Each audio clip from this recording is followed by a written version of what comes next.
Hello friends, तर आज आपण मुगाची आमटी करणार आहोत। ही आमटी झटपट 15 मिनिटात तयार होते आणि करायला तर खूपच सोपी आहे। तर या पद्धतीत तुम्ही मुगाची आमटी बनवून बघा। चला तर मग व्हिडिओला सुरुवात करूया। त्यासाठी गॅसवर टोप ठेवले आहे, त्यात तेल घालूया। मग कांदा घालून चांगला परतवून घेऊया। कांदा परतला की त्यात भिजत घातलेले मूग घालूया। हे मूग 7 ते 8 तास आधी भिजत घालायचे।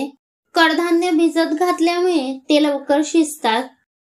त्यात आवश्यकतेनुसार पाणी घालून मिक्स करूया। इथे तुम्हाला आमटी कितपत पातळ हवी आहे तसं पाणी घाला। आता त्यावर झाकण ठेवून 7 ते 8 मिनिटं शिजवून घेऊया। 7 ते 8 मिनिटांनंतर झाकण काढूया। आता मूग शिजले आहेत। त्यात हळद, 2 चमचे लाल तिखट, चवीनुसार मीठ घालून मिक्स करूया। आता त्यात कांदा खोबऱ्याचं वाटण घालूया। आमटी आता 2 ते 3 मिनिटं उकळवून घेऊया। 2 ते 3 मिनिटांनंतर आमटीत 4 ते 5 कोकम घालूया।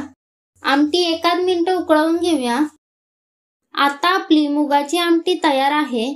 तर मुगाच्या आमटीचा व्हिडिओ तुम्हाला कसा वाटला हे मला कमेंट करून सांगा। मग आहे ना साधी सोपी रेसिपी, झटपट 15 मिनिटात तयार होणारी। तर व्हिडिओ आवडला असेल तर व्हिडिओला लाईक करा, शेअर करा आणि चॅनलला सबस्क्राईब केलं नसेल तर करा। धन्यवाद।